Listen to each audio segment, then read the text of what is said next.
you are an entrepreneur or a budding entrepreneur and you aren't at Startup Grind, get yourself involved. It's my first time here. I would definitely come again. We get great insight and good knowledge. Welcome to Startup Grind. Just to introduce you, does everyone know who Stafford is? No. Yay. Where do you live? Where are you from?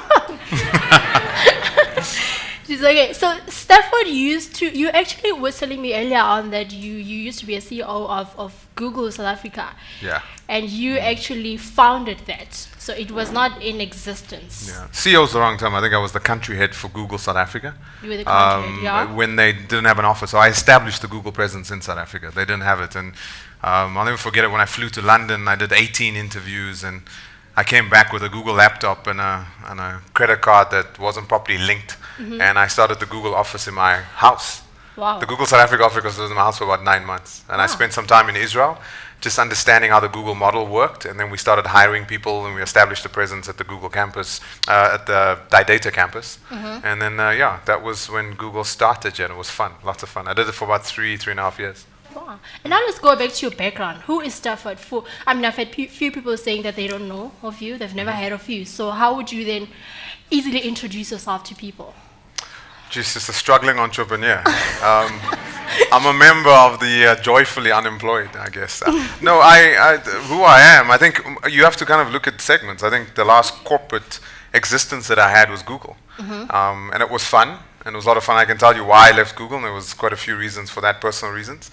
And since then, I've been in the startup world. So I've invested in quite a few startups. I mentor.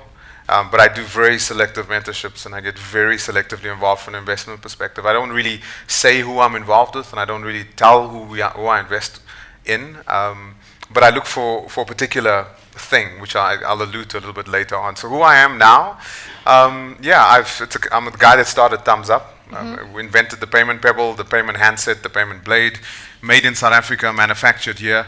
And we're shipping it all over the world now. Southeast Asia, Australia, New Zealand.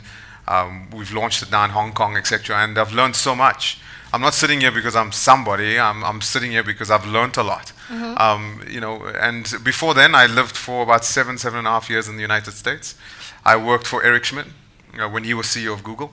I actually met him when he came to South Africa in 1996, 97.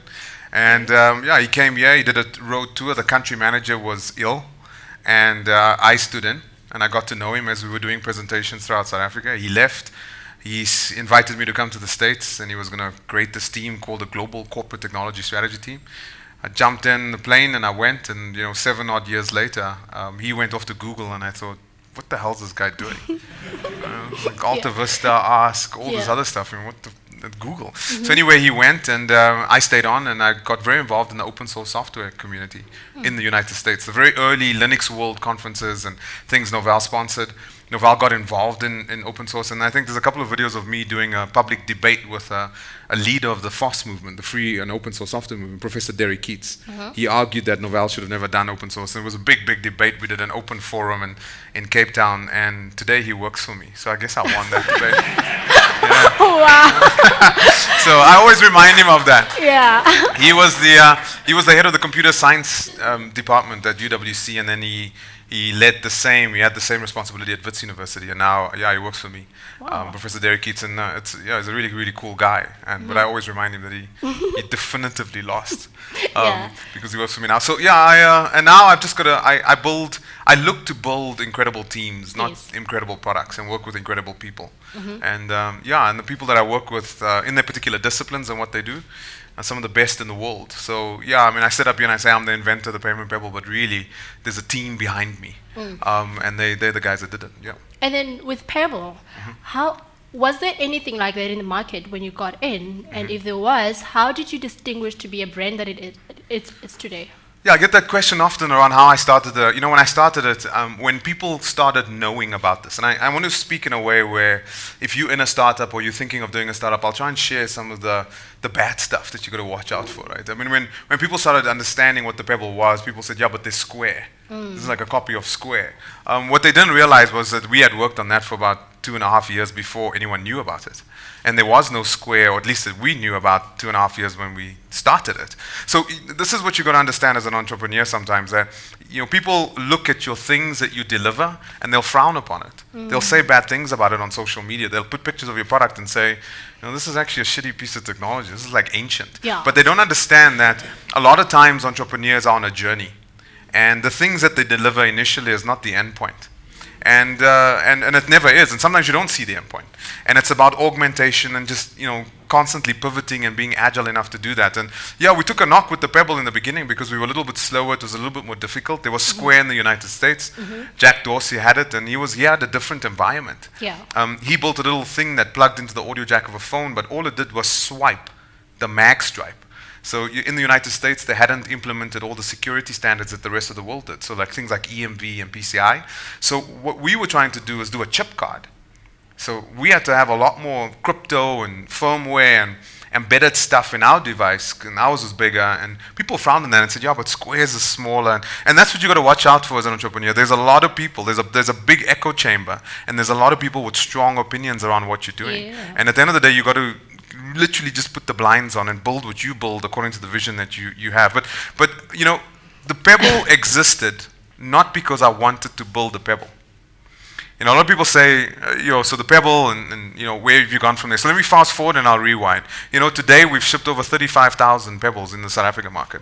Wow. So we're the biggest in South Africa in terms of mobile point of sale. I think we do about 89%. That was the last statistic that I saw in the last few months of total mobile point of sale traffic is us. Wow. But you don't know about us. We don't have website banners and we don't have stuff on social media. We're a B2B business.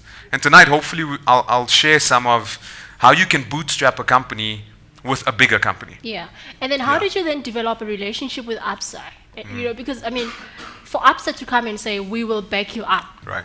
Obviously, that just doesn't come from nowhere. So you've got to take a big step back when you answer that question. Entrepreneurship, let's define entrepreneurship for a second. I get so many emails of people saying they got good ideas, they want to do stuff, etc. And I should invest in it because the market opportunity, da da da. Let me just share this for a second, which is my conviction around what entrepreneurship is. Entrepreneurship has, on a macro level for me, let me try and define it. I think you get inventive entrepreneurs, and then you get innovative entrepreneurs. Innovative entrepreneurs are people that take what exists, optimizes it, and they deliver products and services associated with it. So guys that build mobile app development companies, digital agencies, there's amazing human beings that have built those organizations, and kudos to them, and they're amazing, and they're doing well, but they don't own the phone. They don't own the operating system. They don't own the SIM. It's not their network, but they build capacity and competency to execute on that, which is good. Those are innovative entrepreneurs. Inventive entrepreneurs are people that build things that don't exist in the first place. There's no reference material. They're the first, or at least one of the first, trying to do it. It is the harder form of entrepreneurship. It is the one that, as I sit here, if you want to invent, I would discourage you from doing it. No inventive entrepreneur ever encourages more inventive entrepreneurship. Because I think it's glamorized, and there's a few successes, so I'm in lucky. Yeah. And if you're an inventive entrepreneur and you're lucky, you really try and focus on that and make people realize that it was luck. Yeah. I sit here today and we've done amazingly well. The company's now, Visa owns a minority stake in my company. Visa Inc., the blue chip, card scheme company. Entree Capital is a VC firm involved in it, and then obviously myself and some of the staff. But you've got to start off. Inventive entrepreneurship, the origination of inventive entrepreneurship is never, ever a market opportunity. It's never a product. It's a conviction. You got to listen when someone's pitching, and I always listen for that, I listen for the conviction. When I started the Payment Pebble, or the company called Thumbzup to build the Payment Pebble, we didn't embark on that. I met someone that had lost a baby because she couldn't make a payment. I was sitting in a reception of a mayor's office somewhere in South Africa, I won't name names, but a lady walked in and she was in tears, a black lady, and she had a baby wrapped in a blanket on her back, and I watched this, and this person came out, this government executive, and said, I'm not going to see you, I want to see this lady. Yeah. And I asked the receptionist, what happened? And she said, this lady's in tears because we sent someone out to switch off her utilities, electricity, middle of winter. She gave birth to twins. She had money. She had credit cards, she had a bank account, she had every means to make a payment, but she got hurt during childbirth. They switched off her utilities, left, and due to exposure, she lost one of her kids. One of the twins died. And I sat there, and that story really moved me. And I asked myself deeply, what I'm doing here, about to push a multinational piece of software with my networks, my capability, why don't I go build something to solve that problem? So the origin of Thumbzup wasn't going and building Payment Pebbles. The origin of Thumbzup was trying to solve something based on my conviction that I wanted. So everyone that works at Thumbzup works there based on that conviction. So we don't really lose people. I haven't lost anyone that I didn't want to lose in the company. Yeah. Got to be really careful saying that. Yeah. But everyone that works for me doesn't work for me. They're there because there's a conviction that if we can do this, if we can achieve this, and this is not a Payment Pebble, because that's just a journey. Because today the Payment Pebble is a sideline product. We now have the Payment Blade. We've built more onto the story. Now we've got back office services that augment that. Yeah. And we never started off. We started off with a conviction. Now, a lot of people will tell you, be passionate, be positive, embrace failure. Let me tell you, failure is really shit. It is. Really, really It shit. is, yeah. Passion runs out. It does, yeah. Runs out. You get tired. You get tired. Money runs out. And then, you know what? Let passion tell you to keep going. It's difficult. Right? Passion doesn't take you out of bed in the morning. When you fail 20 times, passion doesn't bring you back to working a third job to raise capital for the idea originally that you wanted to do. What brings you back is conviction. Yeah. And when you do inventive entrepreneurship, you're doing stuff where you're the only person in the room that believes that you can do it. Even your engineers sit in front of you and say, what you're trying to do, you can't do. And you've got to be that person that says, no, but we're going to do it. We're going to try. You're going to run out of money, and the guys are going to look at you, and your friends are going to pay your electricity bill. I had friends 5 years ago that were paying my electricity bill. So I'd go from having 38 million in the bank to having 0 in the bank. Overdraft, blowing cards, trying to do what I was doing. Yeah. And then going off and doing professional speaking gigs, consultation. Not because I loved it, because I was raising capital to pay salaries to bring my engineering team back so I could go at this conviction again. We failed tremendously, but the conviction is why we are where we are today. And then when it comes to bringing talent into your company, do you specifically look for people who are more skilled, or you look for the attitude that they have towards what you've built? It's a great question. I always say, I'm going to answer the question, I'll bring it back. I was at a conference somewhere. This tape's coming loose, but it's okay. I'll try and fix this. I was at a convention the other day and a payment thing, and they said, what's the difference between your product and somebody else's product? And I said, I don't have the best product, I have the best team. I think, and that's what you've got to focus on as an entrepreneur. It's not your idea. And as an investor, I never look at the idea. I rarely do. I look at it, I listen to it, but I listen for two things. I listen for the conviction, and I look for a team or a person that has the ability to pivot and, and change, not too religious about what you're doing. So I have a saying when I hire people. I say I choose insane passion, perpetual positivity, intermingled with integrity over any level of competency. So let me say that again. I choose insane passion, perpetual positivity, intermingled with integrity over any level of competency. The most competent people are normally the biggest assholes in the world. Yeah. They'll tell you beautifully, amazingly, verbosely how it cannot be done. Right? They'll actually sit in the room and they'll do that, and that's what. And so you got to watch out for those people. So I like the engineers that are silly. It's like, geez, let's try it. Let's go crazy. Let's see if we can do it. And that's the team that I have. And that's why I am where I am, because of and that's what you got to do as an entrepreneur. Focus on the substrate of your organization, because your idea will change a million times. When we started off with the Pebble, it looked very different from what you see in the market today. And even that version 1 has changed tremendously with version 2 that's out now, about to be launched in Australia. The Payment Blade is very different from Pebble 1. So don't focus on the idea. Focus religiously on building a great team. And I love what Mark Zuckerberg says. He says when he interviews people, he asks himself, would I be willing to work for that person? Wow. That's the people that he hires. Yeah. And I think that's such an amazing trick. So build great teams, don't build great products and services. Because you'll fail on a great product and service, but if you've got a great team, they'll be with you, they'll be there, they'll also not shower for 4 days at a stretch. And they'll have your back. And get the people that are antisocial, that don't make eye contact, that hate sunlight.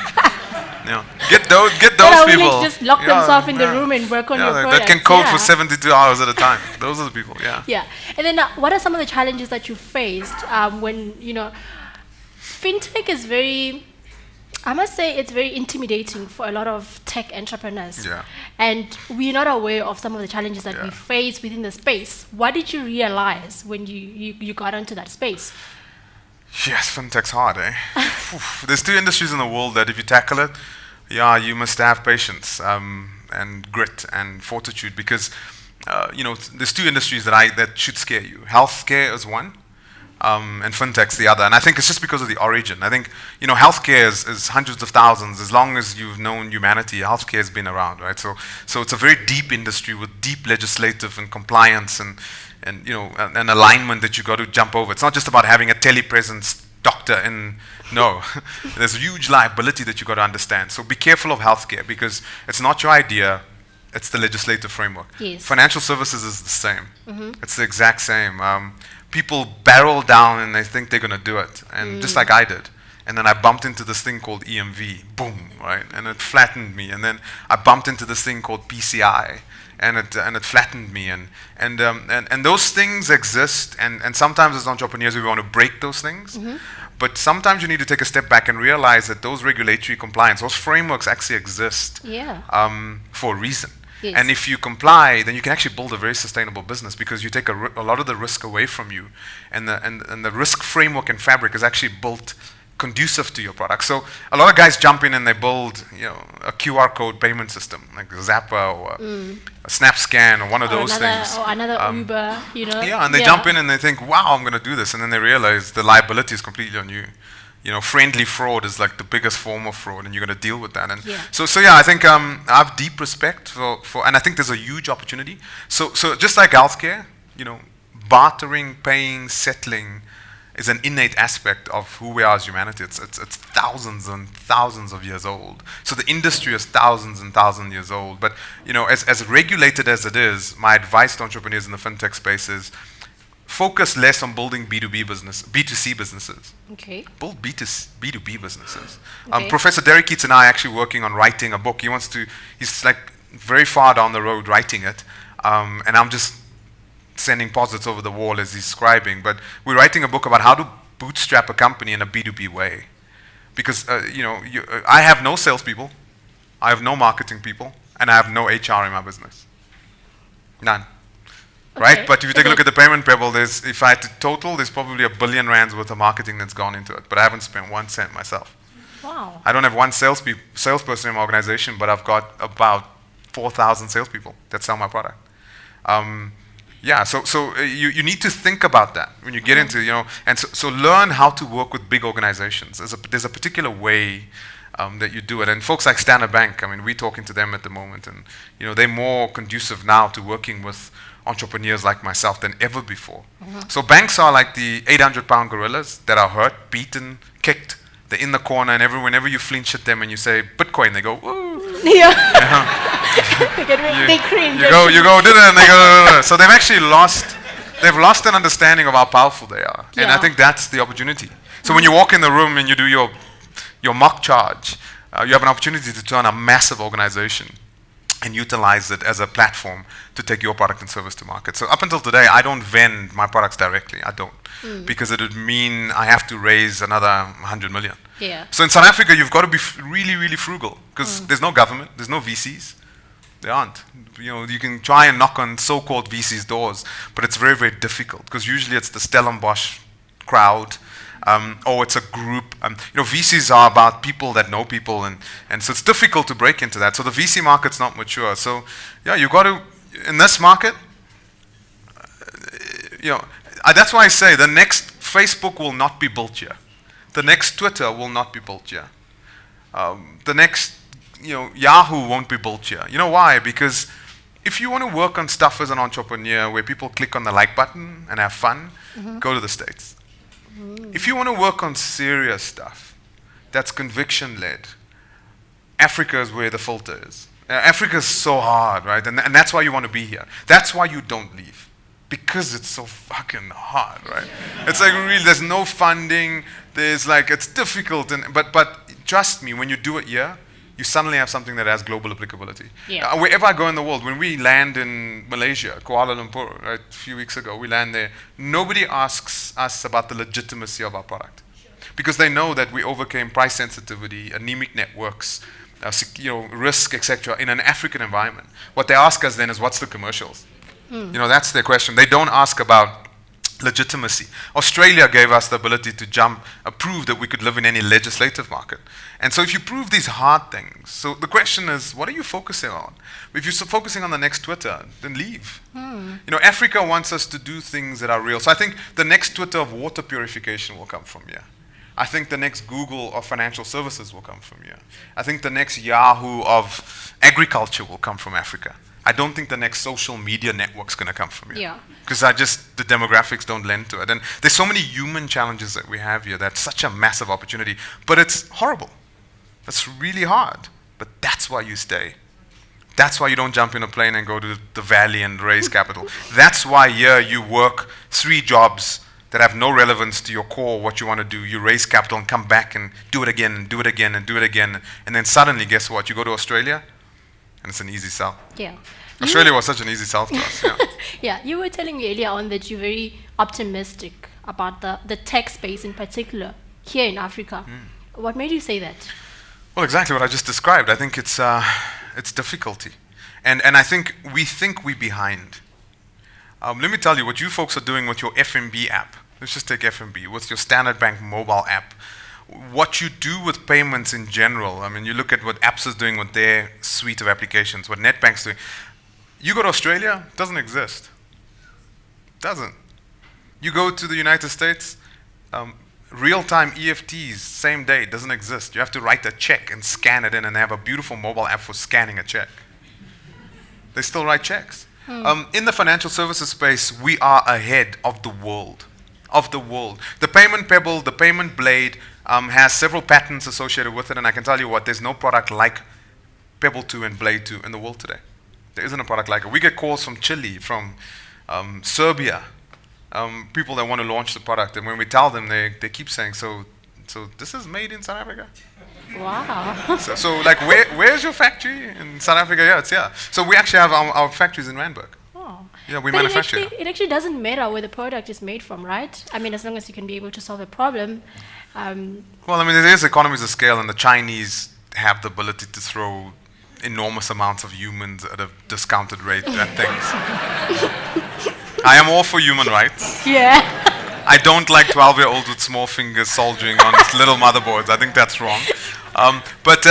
So no, I mean, if you take a look at the Rand dollar rate now, arguably, depending on what you're building, South Africa, if it doesn't match it, sometimes it's cheaper, to build it. And when you build really, really complicated technology, you can't just outsource it. That's another thing. If you're an entrepreneur here and you're looking at building hardware, I'd love to speak to you, and maybe there's another forum where we speak about how do you build a hardware product that needs to go through certification and testing and comply from a regulatory fintech perspective. How do you do that, and how do you build it at scale? We had to build a manufacturing line, put people on the manufacturing line. We had a completely human-based manufacturing line. We had to optimize it. We had to build automation jigs from the ground up, things that could load firmware onto things without an engineer sitting on the line. We literally take a board, you flick it into the jig, you pull a handle, and there's a green or red. If it's green, it goes further down the conveyor belt. If it's red, it goes into that box. And then we get analytics remotely to tell us what went wrong. Building that, we had to build it ourselves. So we're only at a point right now in the company where we can take a look at our manufacturing line and ask for it to be done elsewhere. Yeah. But I wouldn't like that because it would lose its South Africanness in a way. Yeah. Interesting. So guys, don't forget to tweet, use our hashtag StartJHB, and you actually do stand a chance to win some awesome prizes. So we're gonna choose somebody who has been tweeting some cool stuff that he's been saying. And if you guys have any questions, we can start now with taking questions from you. Yeah?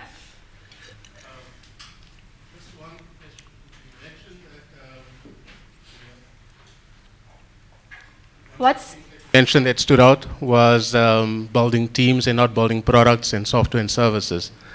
As a startup, doesn't matter what industry you're in, or as an entrepreneur, how do you build those teams when you don't have all the expertise And you have to start outsourcing a lot of those work that needs to get done.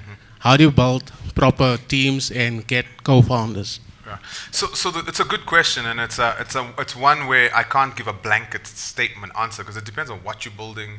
Is there hardware? Is it software? Is it virtual? Are you using cloud services? I mean, today you can build so much without owning anything. Right? We're moving to a world of people not owning stuff anymore; they're accessing stuff.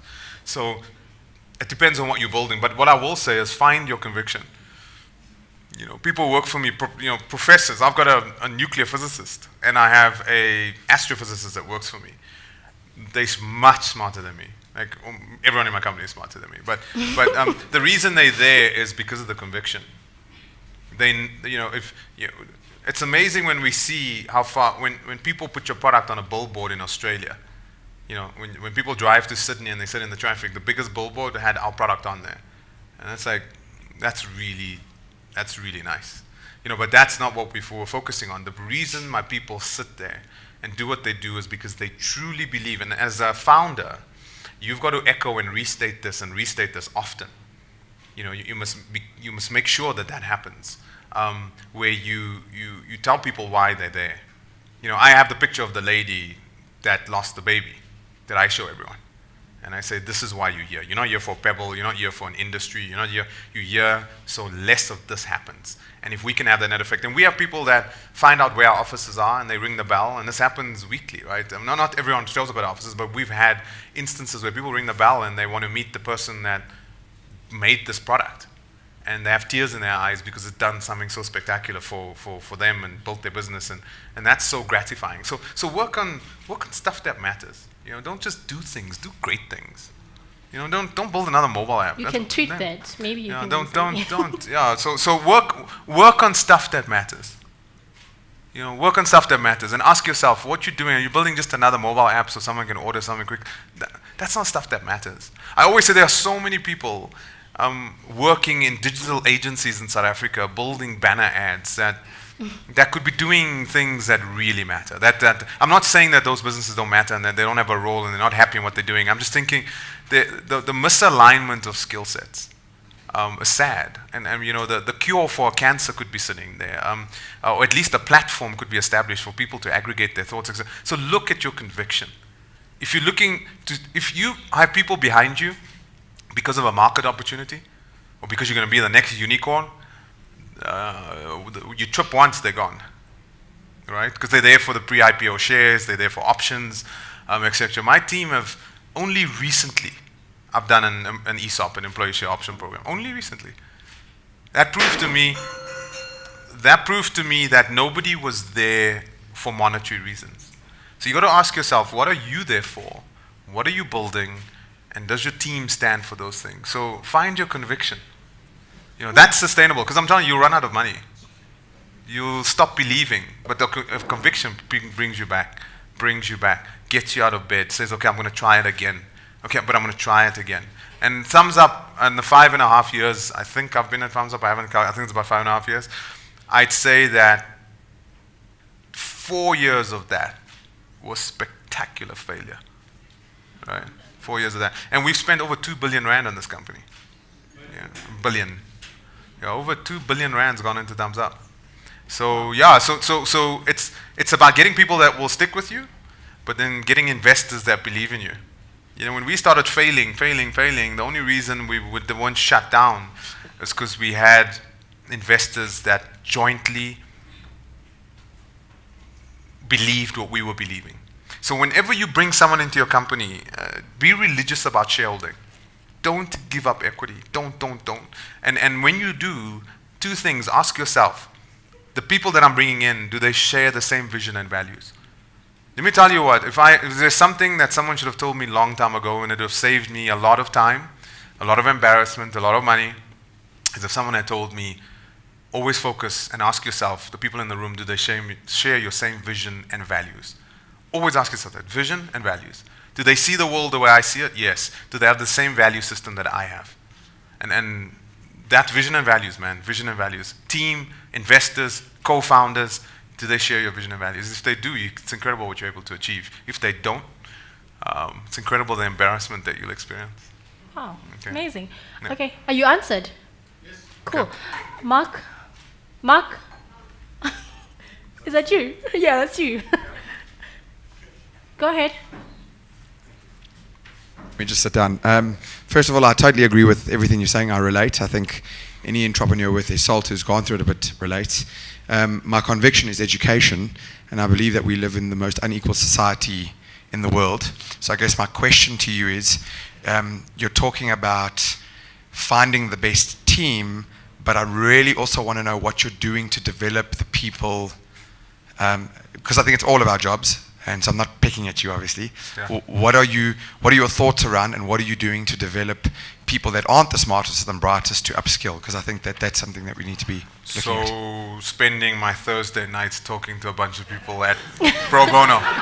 So this is okay. I'm being facetious. Let me answer your question. So, what are your thoughts? In other words? So I joined the board of Advertech. I'm on the board of Advertech, and the reason I joined the board of Advertech, I'm the youngest non-exec director on there. And they're a very large group. They're a listed company, because I wanted to understand education really, really well, and understand what was it all about. And because everyone wants to do stuff in education, we get it as a board, as a company, all the time. People have this, but education's tricky. Education is about nutrition. Education is about transportation. Education is not about delivering e-books to kids because it will help them study better. No, it's about concentration spans. It's about it's about all those things. It's about the psychology of it. When, is a kid being abused at home? How do you detect that the kid's being abused at home? How do you deal with faculty? It's a very, very complicated challenge. But that's where the opportunity resides. And you're not going to solve it with e-learning. E-learning is a thing, but there's another thing that you miss when you get into the education space. So what am I doing? That's what I'm doing. I'm getting involved in areas where my technological background, experience, can be shared with gray-haired people on boards, right? So I'm getting in there saying, you got to think about things a little bit differently, that this is where you can augment. But what I'm telling you, what I've been told many times is, young man, sit down, let me tell you. So Jonathan Jansen, Professor Jonathan Jansen is one of those guys. So when I say something, he goes, sit down, let me tell you, and then I learn. And as entrepreneurs, I think one of the things that we do very badly is listen. We listen badly. We're very vocal, and we want to say, and we want to preach, and we want to know. But sometimes there's a time to just be quiet and listen, and surround yourselves with people that have done it, and have respect. And people think, lots of money. So I'm trying to answer the question by throwing little learnings at you. Yeah. I got example. I'll name him. I've never named him before, but I think I'll name him now because he's left South Africa and he's moving to the States. It's Ken Jarvis. Ken Jarvis used to be the CIO of South African Revenue Services. He built e-filing. E-filings have been amazing, and he's the guy that built it. The company's called Interfile that built it, but he had the vision with the guy to build it. And when Ken retired, I pinged Ken, and I said, Ken, I need help. And Ken didn't know me. First time he met me, he was just an old guy that was willing to give his time to this crazy, mavericky thinking guy. And there's a lot of people out there that's 60 plus that are still very able. They've got incredible knowledge, and you should go sit in front of them and listen to them. Because those people will develop you. Those people will tell you things that you don't want to hear. But that's the stuff that will give you the legitimacy of whether your business will be real. I mean, they'll ask you the crap stuff. They'll ask you about the HR stuff. They'll ask you about the administration stuff for your business. You're like, nah, I don't want to do that. I want to talk about that conviction again. Ken was the guy that kept on going back to, are the fundamentals in place? Are you focusing on building the right team? Making sure that you hate HR and you're proud that you don't have HR in your company, but it's an important factor. Yeah. Understanding your people, and those things come from experience. Those things don't come from smarts.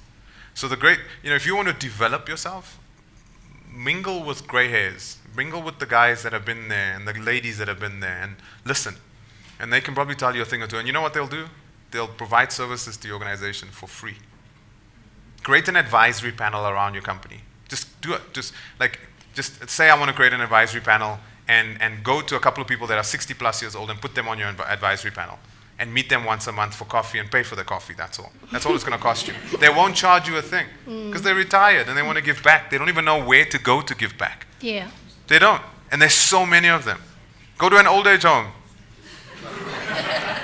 Sounds funny, but it sounds funny, but I've had. Can I tell you something? I'm gonna come to that question now in a sec. When I let me share something very personal. When I left Google, I was at the lowest ebb of my life ever. I left Google for personal reasons. I'd established it. It was fun. The word on the street is lots of reasons why I left Google. Right? People say you left because you got fired. No, I didn't get fired. The guy that I reported to, Mo Gordat, he's now the guy that heads up Google X. If you ever see on social media what he says about me, go ahead. I mean, he's the guy that I reported into.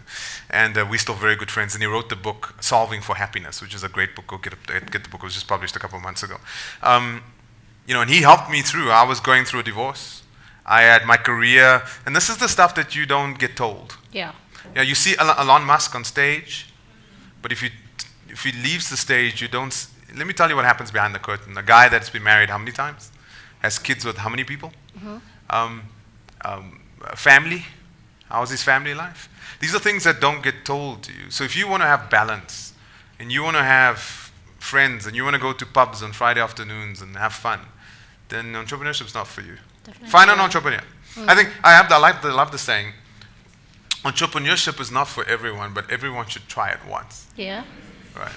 So I think find an entrepreneur rather, because entrepreneurship it's hard.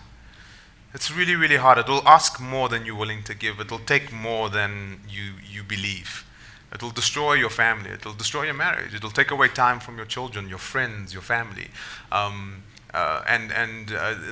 your conviction. If you're conviction driven, it's incredible how sacrificial it is. Self-sacrificial it is. And that's the story that a lot of successful entrepreneurs don't talk about.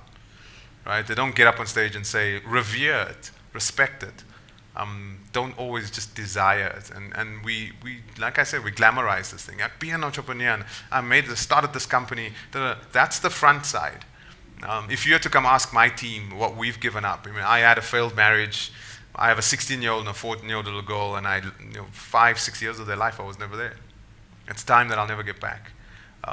Look, I can only reason it by looking at what I've built and seeing the net impact that it's had. And luckily, I was driven by conviction and not just money. And now I can give them a life that, that's a great life. But yeah, there's regrets. I have regrets. Would I have done what I've done again, knowing what I know now? I don't know.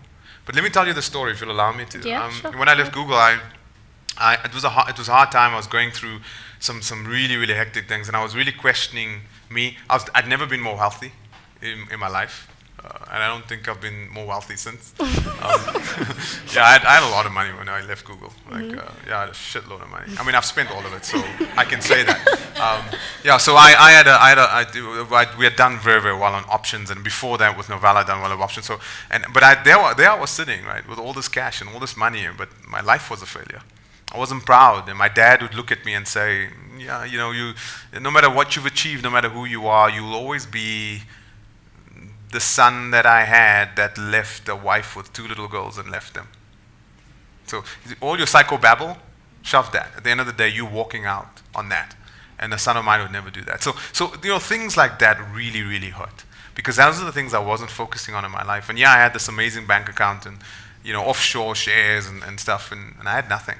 I had everything and I had nothing. You know what I did? I went around Johannesburg and I picked up this is going to sound bad, but I'm going to have to rewind. Wait a second. Not a prostitute. I know where you guys are going. No. So what I did was we won't judge you. So what I did was I remember stopping at a traffic light. And I stood there, and I met a guy that was begging at the street light. There was a white guy. And I remember my dad used to say, I'd never give them money because they had all the privilege in the world. And they didn't use it. And but what he went through gave him that, that view of the world. But you know what I did? I rolled down my window and I told that guy, jump in the car. And he jumped in the car and I said, I'm going to go buy you a meal. And I went to Wimpy with him and I sat down with him and I told him, tell me your story. I'm going to shut up and I'm just going to listen. Tell me your story.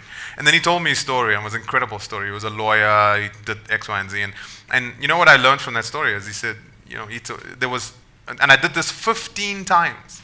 So I went around Johannesburg looking for white beggars so they could tell me their story. Like black and colored beggars, we know why they're beggars.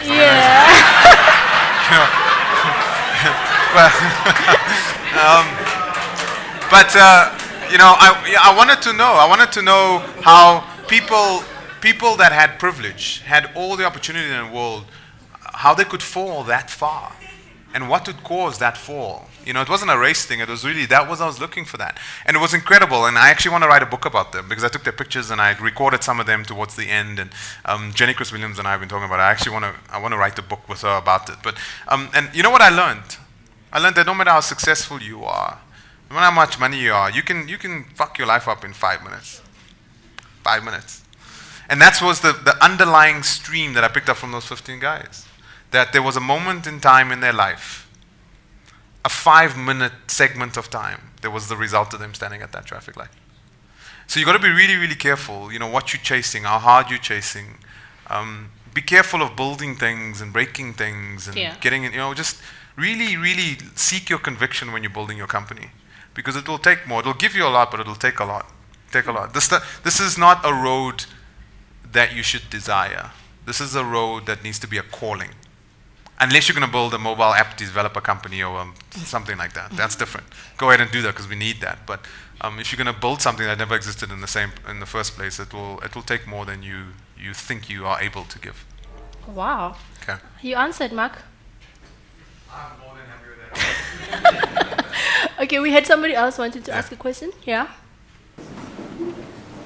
If you can speak louder, it's also fine. Cool. My name is Tom. I'm from Technical Department Business. My question is, you're still in a very early stage. My question is that you kind of spoke about working with large organizations. And I kind of got the indication that you were kind of speaking about clipping on or being funded by a big organization. And okay, so if I'm incorrect with it, but my question is that how do you kind of go around the day of your life issue? How do you customize without compromise? Right. So and this is going to sound boring, and I'm going to say it a lot, but I promise you, this is, if you were Luke Skywalker, this is the lightsaber. It is really conviction. Can I tell you what? Let me tell you a story with ABSA. Big, heavy ABSA, right? I mean, really heavy ABSA. When I went in there, can I tell you what? When I went in there, I pitched so hard, so deep, so wide, that everyone on the executive level in that bank wanted to be a part of the Pebble project. If you had to ask them why, they couldn't tell you, but they left the room like, shit, we're going to be a part of this thing. This is amazing. And you know what I did all the time was I preached my conviction. I kept on saying, when payments don't work, people die. When I met Maria Ramos for the first time, my opening slide was, when payments don't work, people die. When payments don't work, people die. And I stuck there, and my conviction, I relayed my conviction. I just generated belief. And afterwards, that's what they remembered. And that's what they banked. And I got a group of executives behind me. And they came in through the door, and they wanted to be a part of this thing, and they knew it was a special thing. I wish the guy from ABSA called Willie van Zyl would be on the stage with me today. He'll tell you that. And I've been to his house many times. We're good friends now. He's moved on in ABSA, and he's something else. Another big shot inside of ABSA. But he was the guy that took the mantle and kind of grabbed the sword with me and said, I love this. I believe in this. I'm going to make this bank align so we can execute against this. And that's why ABSA came along. I flew to ANZ in Australia, and I told an African story to an Australian bank, and there was a bunch of Australians there, and they wanted to be a part of this story. They thought there was something special.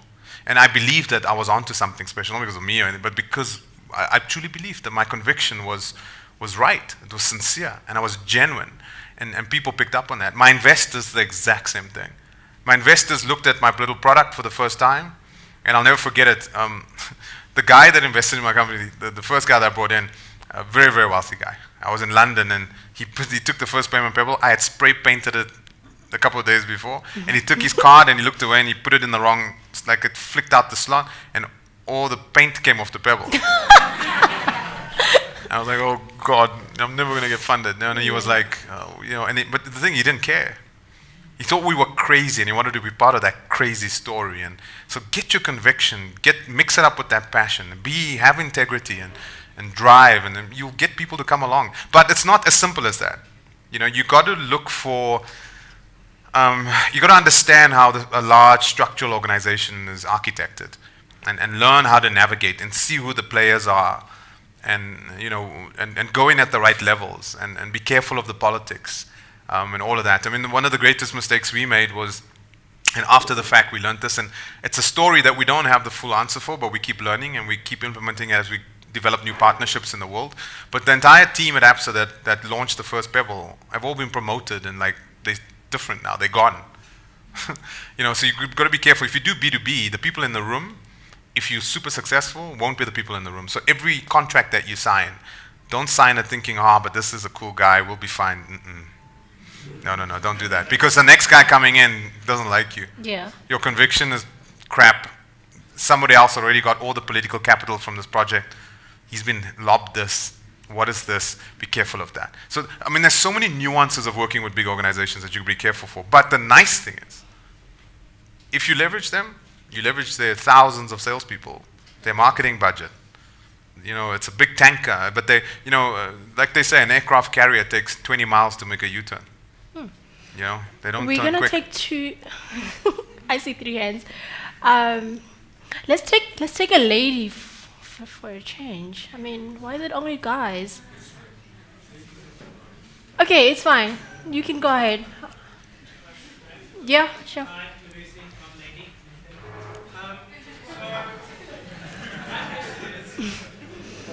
My question is, so you spoke a lot about conversion, you spoke a lot about kind of dealing with A-type personalities who are going to ask you to change your product or do this or do that. Where do you draw a line in the sand between this is what we're doing and we're not listening to you, and actually this guy's got a point, we need to do this? This has been said often in MVP, minimum viable product. You need to build. I don't know what you're speaking about specifically, right? But so it's hard to answer it again in a blanket way. So I'm just going to assume that I kind of know and take a principle approach to it. So, Mark Zuckerberg said, I know I'm saying stuff about him tonight more than often, it's the white wine, but he said something at a conference years ago, and I'll never forget it. He says, if you build something that people love, it's incredible what they'll allow you to get away with or allow you to do. Right, so you get your product out. Have a mechanism for incredible feedback loops and input to occur all the time. We live in a world now where Kevin Kelly calls it the constant now. In the book, The Inevitable, get the book, it's amazing. 12 technologies that will change us in the next blah, blah, blah. He talks about, in the opening of the book, he talks about, we used to build products backwards in a way, and then we deliver them and then we wait, and we now live in a constant now where there's a perpetual motion, and when there's a perpetual motion you almost don't detect motion anymore, but things are changing all the time. So build a product that continually changes and evolves and evolves. I mean, when you looked at us at the beginning, we just had the Payment Pebble and people laughed at it. There's one guy that worked for me years and years ago that actually said something quite hurtful on social media about that product. He said, he took the Payment Pebble and he took a picture and he said, this looks like kind of like old technology because it looks old. But he didn't understand that we were up to something else. And if you take a look at where we are today, we've built the Payment Blade, which is a full handset. I built an entire mobility platform for the Pebble myself. I'm delivering a private app store with MDM associated, like mobile device management. So I didn't envision that in the beginning, but that was iterative. So where do you start? Deliver your version 1. Just deliver on it.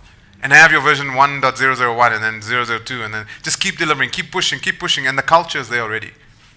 People actually like being a part of your development as you move along. We live in a world now of, again, I don't know what specifically you're referring to, but I would say anything that you build today, you need to understand that you need to have an API for it, or at least you need to release the source code for it. Don't build products and services, build ecosystems. Before we had the big building, the high skyscraper, industrial revolution, who you were, the size that you were, determined your competitiveness. Right? The top students wanted to work for you because they wanted to work under the GE luminous logo, right? But then we moved away from that, and it was all about culture, right? And it was about knowledge working and information worker, knowledge worker. And we looked at cultures, and we talked about being collaborative and listening to customers and listening. Now that's all okay, but we live in co-creativity now. We live in the co-creative world, not the collaborative world. People want to make things with you. You need to build an ecosystem, not a product. Because if you build a product, you'll die. Because someone else will build the product quicker. But if you build an ecosystem, that's different, right? Because then you have a notion of people making your products and services better than what you making it organically internally. And that creates sustainability. So always think about how can I create a community around my service? So that when I make a decision to deliver it, it's not delivering a product, it's delivering an architecture of participation. It's delivering a platform where people will augment. Yeah. You answered, right? I'm just wary of time now. Okay, that guy has been, your hands has been up, so I'm just going to allow you to ask a question, and then we're done with the question and answer. So I guess for the sake of context, my question is a little bit more technical and less principled. For the sake of context, I run an e-commerce platform called Johannesburg, and basically what we are is a marketplace where students and youth entrepreneurs create online stores, we warehouse their goods and handle the fulfillment and logistical aspects of their business, right? My question to you is, in terms of, in your journey amassing and consolidating traction behind Payment Pebble, what lessons from a marketing perspective did you learn outside of the traditional pain point approach to marketing? Did you learn that could be integrated and or integrated into like an e-commerce type business? You know, I think the greatest marketing is when someone says your product's better than you say it. So you know, someone's had too much wine in that corner. Help that man.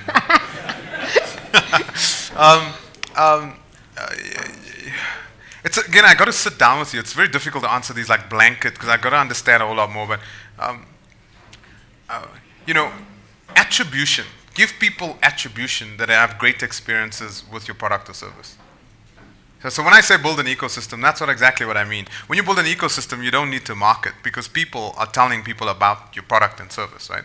So it's very different. They talk about the experience. And when people talk about you, then it's better than you saying it. There's no amount of money. So give attribution. So I say the following. If you're going to build, so people say, everyone talks about ecosystems, right?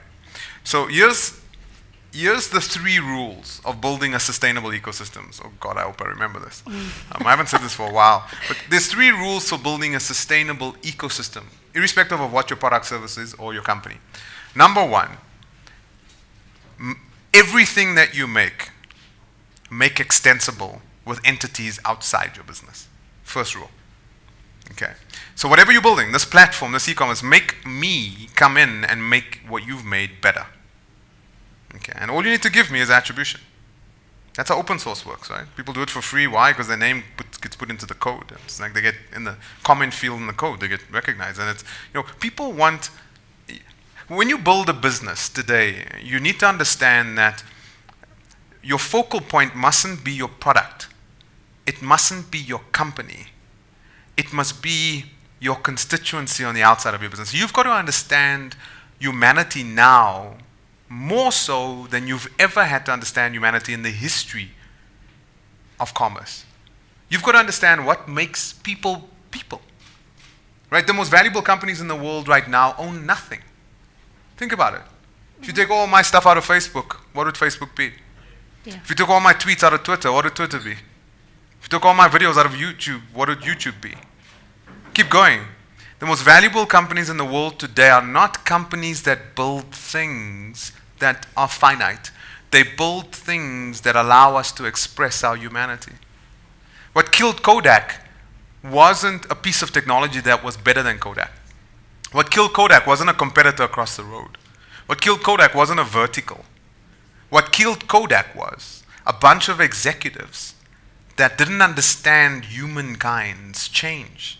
They focused so much on the camera and making it more yellow and go deeper and flash lighter, and they focused on their patent arsenal. What they forgot was that if I can take a picture of somebody, no matter how crap that picture is, how grainy it may be, what I valued more was my ability to put it somewhere so someone could click the like button. Because when someone clicks the like button, you feel attribution, you feel something, you feel recognized, you feel like you're leaving a legacy. It speaks to the innate aspect of what makes people people. And at the end of the day, it's love. Because that's what people just want to have attribution. They never want to be forgotten, and they want to feel a part of something. Those are the three things. Ask anything that you build. Ask, how are you making people feel? Those three things. Give them attribution. Are you enabling that? Number 2 is, are you making them feel a part of? And number 3 is, are you allowing them to leave a legacy? A remembrance. If you achieve those 3 things, you're starting to establish a platform for human expression. And when human expression exists, marketing just happens, right? And then an ecosystem. So number 1, whatever you make extensible because of these reasons. Number 2 is, this is an important one, no matter what you make, no matter who you are, always derive less value than you create. Let me say that again. Always derive less value than you create. And then the third thing is, this is the last rule, is focus your business on empathy. When someone says, what's your business model for Thumbzup? It's love. It's empathy. I know it sounds pathetic, but it is. Yeah. Right? It's love. It's making sure that that lady never has that experience again, because I love humanity. And that translates into a product that has a phenomenal impact on people's businesses. When people could never afford a card machine, they could never afford acceptance of electronic forms of payment. I allow them now 50 Rand a month to have a device that roams wherever they are and enables their businesses. And they feel that's amazing to them. And I enable them to augment my stack and make it better, and I give them attribution. So that's how you got to think about marketing. Is no longer billboards, advertising, SEO, etc. You've got to think about, are you allowing humanity to express themselves within the context of your product and service? I know it's a very convoluted way to answer that, but I'm trying to bring across a couple of points. Yeah. Does that help? Okay. You answered, right? You're fine, right? You answered, right? Okay. Well, thank you so much for joining us. We really appreciate it. And we wish you all the best, actually, for Thumbzup and for Pebble and everything that you're busy with. Just to wrap up, what is the future? What is the future for Thumbzup? Oh, God. I'll do the first one. What's the future? That's an easier one. For Thumbzup, I think, let me answer, then you're going to have to give me 60 seconds because I'm again going to try and make a point. Yeah. So I think the future of technology is the dissipation of technology. The future of the internet is the disappearance of the internet. It's not having more internet. When technology finally has its impact that it's supposed to have, it's when it's consequential, not when it's explicit. Think about it. When you used to get lost, right? Or let's talk about your experience buying a PC. Before, what was it? Tower, keyboard, mouse, software packages. The PC used to scream. Ah! You knew what a good scream was and a bad scream. Remember those days, right? Then you fast forward to today, and you walk into an iStore, you buy an iPad, and you give it to your 2.5-year-old kid. Hundreds of thousands of software applications available. The kid knows how to make things bigger, soft. There's no external keyboard, no external mouse. Can you see? When technology starts dissipating, when it starts disappearing, then it starts having a transversal effect, and it becomes more ubiquitously available. So whatever you're making, focus on making your stuff disappear. Make your stuff go away. Make it smaller. Make it more consequential. You say, well, what do you mean? Let me give you another example. When you got lost in the 90s and backwards, you used to touch Geo. Geo was the map book in your cubbyhole. You took it out, you put it on your lap, and you looked at A7, and in a physical manner, you found out where you were and where to go. Then what came along after that? A big jump was what? Google Maps, TomTom, Garmin, right? Beautiful, and the big question is, what's the future of that? A better Google Maps, a better Apple Maps, where are we going? No, the big tectonic jump is the Google autonomous driving vehicle. That's when the blind guy gets in the car and says, take me to Taco Bell. He's not experiencing Geo physically. He's not experiencing Geo visually. He's experiencing Geo consequentially. So focus on whatever you're doing. Think about that. Are you making things dissipate? Are you making things disappear?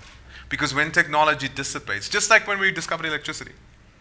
The first time we discovered electricity, we were fascinated by it. Tesla's arc, it was loud.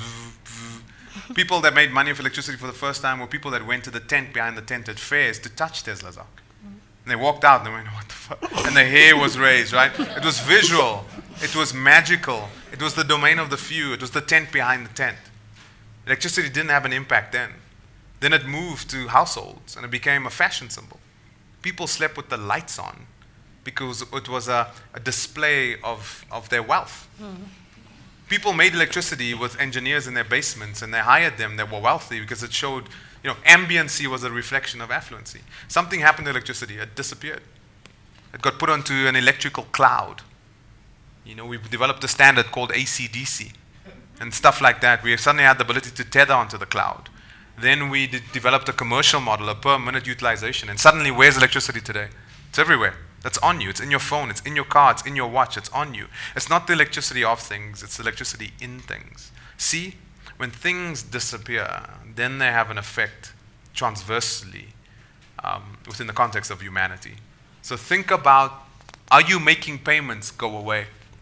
Because you can tell what the future of payments is. The future of payments is not taking a card out and shoving it into something. The future of payments is not tapping a phone and something happening. The future is not, the PayPal, that's not the future of payment. That's the current experience of payment. The future of payment is the Uber experience, right? Uber is the example of where payment technology is going. What happens? You get in the car, you ride, you get out, you get an SMS saying payment made. You didn't touch payment. You didn't experience payment. You experienced what you wanted, which was to get where you wanted to go.